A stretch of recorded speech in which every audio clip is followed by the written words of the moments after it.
আসসালামু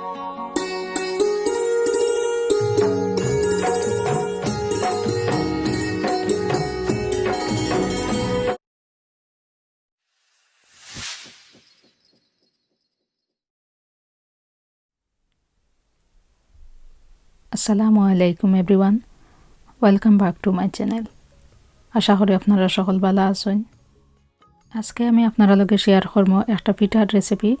আর আমার আজকের এই পিঠার রেসিপি লাগে আমার একটা রিকোয়েস্টও আছিল।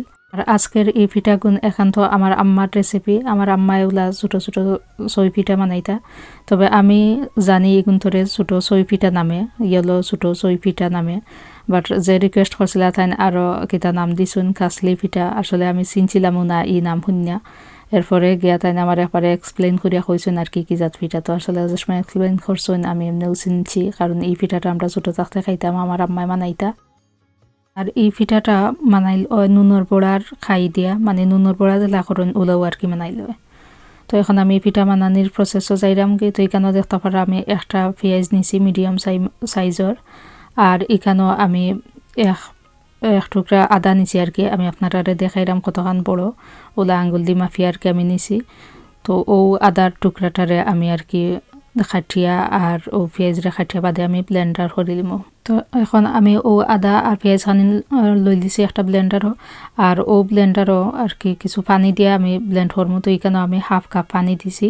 পানি দিয়া আমি ও আদা আর পেঁয়াজ খানি ধরে ব্লেন্ড করিয়া নিছি কি নিয়া। এখন ব্লেন্ড করা হয়ে গেলে আমি এখানেও একটা বউলের মাঝে লইয়া রাখি দিছি আদা আর পেঁয়াজরে।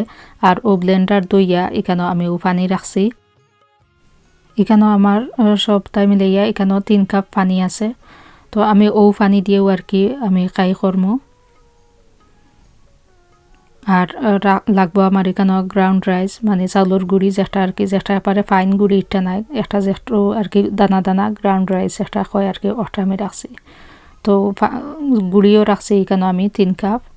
এখন আমি একটা হাঁডির মাঝে ও খাই করবা লাগে আর কি বই দিয়েছি। তো পয়লা আমি দিলাইলাম ও যে আদা আর পেঁয়াজের পেস্ট বানাইয়া রাখছিলাম ওখানে।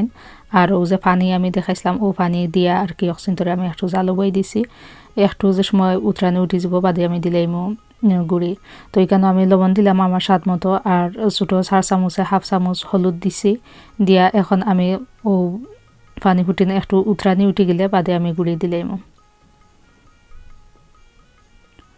তো এখন আমার পানির মাঝে উতরানি উঠে গেছে। আমি এক হাত দিয়ে গুঁড়ি দিছি আর হাত দিয়ে আর কি আমি চুলার আগুন অফ করে দিছি। অফ করিয়া এখন আমি অক্সিন ধরে বালাটিকে একটু লাড়িয়া, মানে আর কি সকলটি গুঁড়ির গাছ যাতে পানি লাগি যায় ওলা বাটে আর কি আমি অক্সিন ধরে একটু লাড়িয়া খাই বানাইয়া নিরামগে।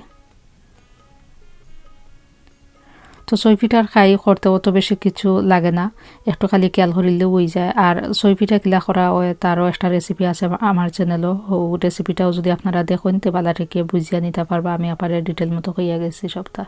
তো আমার খাই রেডি গেছে। এখন আমি ও খাই খানিন ধরে গুড়িয়া রাখলে মই এখন 2 মিনিটের মতো। সই পিঠার খাই আমি আর এলা গুড়ি না, তবে আজকে আমি একটু সময় গুড়িয়া রাখছি, এখন 2 মিনিটের মতো গুড়িয়া রাখছি। কারণ হইলে গিয়া নুনের পোড়ার খাই লাগান করলাম, যেহেতু আমি চাইলাম আর কি আমার খাই খানি নুনের পোড়া লাগান ওইতো। তো এখন আমার খাই রেডি গেছে। আমি এনিয়া ও সব খানিন খাই একটা বউলের মাঝে ডালি দিছি। ডালিয়া বাদে ও খাই খানিন যে সময় একটু আর কি আদি ধরা যাইব, অত গরম রইছে না, মানে একটু যে সময় ঠান্ডা হয়ে যাব ও সময় গিয়া আমি অক্সিন ধরে একটু দোলা করিয়া নিমগি। আর ও দেখতে পারা আমি অক্সিন ধরে পয়লা লাড়ি লাড়ি একটু কিছু ঠান্ডা করাম। আর যদি বুঝুন আপনার খাই কিছু শক্ত রইছে, অত বেশি মানে সুন্দরিয়া খাই হয়েছে না, কিছু শক্ত রয়েছে যদি বুঝুন, তে আপনি ও সময় ও যে আত দিয়ে আমি লাড়রাম ও সময় আত ভিজাইয়া কিছু পানি দিলেইতে পারবা। উমনি গরম পানি দিয়ে আর কি কিমান ঠান্ডা পানি দিয়েও ও খাই খানিন ধরে বালা করি আপনি দোলা বাইন্দা নিবাগি আর কি। তো আমার খাই খানিন একবারে পানি পারফেক্ট পানি আসিল, সপ্তাহ আমার খাই খানিন একবারে বালাটে কেউ রেডি আসিল। আর এক্সট্রা পানি দিয়া একদিন ধরে আর জানি লাগছে না। তো আপনারা কাছে যদি মনে করেন খাই কিছু শক্ত হয়ে গেছে, মানজাইতে সুবিধা না, তে আপনারা সামান্য আত ভিজাইয়া সামান্য পানি দিয়ে দিয়া অচিন্তারে আর কি একটু দোলা বান্ধাইয়া নিবাগি।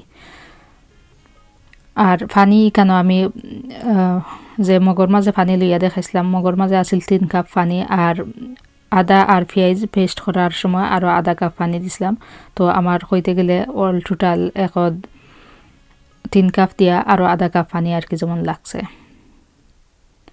আপনার কাছে কিমান একটু কমও লাগতে পারে কিমান বেশিও লাগতে পারে কারণ একক চাউলের গুড়ির মাঝে একক লাখান পানি টানে। তো এখন আমার ও পিঠাখানি মানাইবার লাগে আমি সপ্তাহ রেডি করে লিছি মানে আর কি আমার খাইখানিন মানজানি হয়ে গেছে। আর এই খাইরেও আবার অত বেশি মানজানিও লাগতো না, নুনের বড়ার খাইরে জেলা একটু বেশি মানজানি লাগে, ইলাও মানজানি লাগতো না, একটু খালি দলাবান দিলেও যেমন ওই গেছে আর কি ওই যাব। তো দেখতে পারে আপনারা আমি এখন ও পিঠাখানিন মানাইবা লাগি ছোটো ছোটো করি আর কি আপারে ছোটো ছোটো করি আমি ওলা কিউব হরিয়া নিরামগি পয়লা ছোটো ছোটো বল হরিয়া নিরামগি নিয়ে আর কি সই পিঠা জ্বালা বানাই ওলাও মানাইলিম। তো সই পিঠা একটু বড় থাকে আর এই পিঠাগুন আর কি আপারে টাইনি থাকে ও আর কি ক্যামেরার মাঝে আসলে অত ছোটো দেখা যান না, কিছু বড় ওই লাগের দেখতে। তা আসলে আমার পিঠাগুন খুব সুন্দরও হয়েছিল, ছোটো ছোটো আপারে টাইনি টাইনি। আর এই ছোটো ছোটো পিঠাগুন বানাইতে একটু কিছু টাইম লাগবো, তবে এই টাইমের ভিতরে বাকি যে খাই বানাই থৈছেন সেই খাই খানিন যদি যাতে শক্ত না হয় ওটা লাগে আর কি আমি ওলা একটা ক্লিম ক্লিম দি বাকি খানিন তরে গুড়িয়া রাখছি যাতে করে এই বাতাস খাইয়া একদিন শক্ত না হয়। আর আমার আজকের এই পিঠাগুন বানানিত আমার ঘরে একজন ছোটো রাধুনি আছেন, তাইনও আমার হেল্প করছিল। তো দেখতে পারা আপনারা কতটা পিঠা তাইন বানাইছেন। তো ওলা করিয়া আমরা মাঝিয়ের সকলটি পিঠা বানাই লিছি, বানাইয়া এখন আমি একটা স্টিমারের মাঝে বই দিমু আর কি স্টিম করবো ও পিঠাখানিন তরে। তো আমি আমার কাছে ওলা একটা স্টিমার আছে লাগে আমি একটা ইউজ করছি। আপনার কাছে যদি ইলা স্টিমার না থাকে তা আপনার ঘরে যদি ক্যালেন্ডার থাকে তো ক্যালেন্ডার দিয়েও আর কি আর একটা হান্ডির মাঝে পানি লইয়া বাদে ক্যালেন্ডার উপরে বইয়া ও ক্যালেন্ডারের মাঝে নিয়া অনেক ধরে ওলা একটা স্টিম করিয়া নিবাগি। তো বালা করি আমার এই পিঠাখানির স্টিম ওইতে সময় লাগছে 15 মিনিটের মতো। আপনার কাছে কিবা একটু বেশিও লাগতে পারে বা কমও লাগতে পারে, একটু মাঝে মাঝে 10 মিনিট পরে আপনারা ওলা চেক করিয়া দেখবা। ওলা চেক করলে আপনারা এমনি বুঝবা যদি পিঠা হয়ে যায় তো ওলা একটা পিঠা আদি বাংলে দেখবা এমনি বাঙ্গা যারগি, আর যদি খাঁচা থাকে তো আর বাংতো না খাই থাকবো, আর না হইলে ওলা একটা টুথপিক দিয়েও চেক করিয়া দেখতে পারবা। তো আমার পিঠা হয়ে গেছে, আমি পিঠা গুন্তরে লামাইয়া রাখি দিব একটা বউলের মাঝে লইয়া ঠান্ডা হইবা লাগি। তো যে সময় আমার পিঠা ঠান্ডা হয়ে যাব ওই সময় গিয়ে আমি ও পিঠা গুন্তরে আর কি বিরান করবো। আর এই পিঠা গুন্তরে ওলা বিরান করিয়া খাইতেও ভালো লাগে, এর লাগিও ও পিঠা গুন্তরে ওলা ছোটো ছোটো করে মানাই লয়। তো এখানেও আজকে আর আমি তেল আর পেঁয়াজের পরিমাণ কইরাম না, আপনার যতখান লাগে অতখান বুঝেও লাগাইও আপনি করবা আর কি। তো এখন আমি তেল পেঁয়াজ দিলেছি আমার পরিমাণ মতো, লবণও দিলাম আমার স্বাদ মতো দিয়া আমি ও পেঁয়াজ হানিন তরে একটু বাইজা নিমু 1-2 মিনিটের মতো ও পেঁয়াজ হানিন তরে একটু বাইজা নিমু। যে সময় একটু কিছু বাজা হয়ে যাব এরপরে গিয়ে আমি এখানে দিমু কিছু কাঁচামরিচ দিয়া এরপরে আর একটু লাড়িয়া দিয়া তো গে দিলাইমু আমি ও পিঠা। পেঁয়াজ হানিন তরে বেশি লাল করতাম না কারণ পিঠা বাঁচতে বাঁচতে পেঁয়াজ এমনিও লাল হইব, তো ওটা লাগে ওলা কিছু খাঁচা থাকা অবস্থায় আমি দিলাইমু ও পিঠা দিয়া বাদে আমি ও পিঠা খানিন তরে বালা করে বাজিয়া নিমু। এখানেও আমি দিছি কিছু আমার গরম আনাইল ঘি ছোটো 4 চামচে 1 চামচ ঘি দিছি, ঘি দিয়া 2 মিনিটের মতো চুলার আগুন মিডিয়ামের মাঝে রাখিয়া গুড়িয়া রাখছিলাম। 2 মিনিট পরে উলিয়ে দিয়া এখন আমি এখানে দিলাম কিছু ধনিয়া পাতা দিয়া আরও 1-2 মিনিটের মতো অসিন্তরে লাড়িয়া নিয়ে বাদে আমি চুলার আগুন অফ করে দিমু। তো এখন আমি আমার চুলার আগুন অফ করে দিছে, আমার পিঠা বিরানো রেডি হয়ে গেছে। তো আশা করি ভিউয়ার্স আমার আজকের রেসিপিটাও আপনারা ভালো পাইছেন। এই রেসিপিটা লাগে আমার যে ভাই রিকোয়েস্ট করছিল, আশা করি আপনি দেখে খুশি হইবা। আমি আশা করি আপনার মনের মতো আমি এই রেসিপিটা বানাইছি। আর যদি আপনার কাছে আমার এই রেসিপিটা ভালো লাগে তো অবশ্যই আমার কমেন্ট করিয়া জানাইবা কিলা লাগলো আপনার কাছে। আর আপনারা যারা দেখা আমার রেসিপিটা যদি আপনার কাছে ভালো লাগে তো প্লিজ আমার চ্যানেলটা লাইক করবা, শেয়ার করবা আর একটা সাবস্ক্রাইব করবা। আর যদি কোনো প্রশ্ন থাকে অবশ্যই আমার কমেন্ট করিয়া জানাইবা।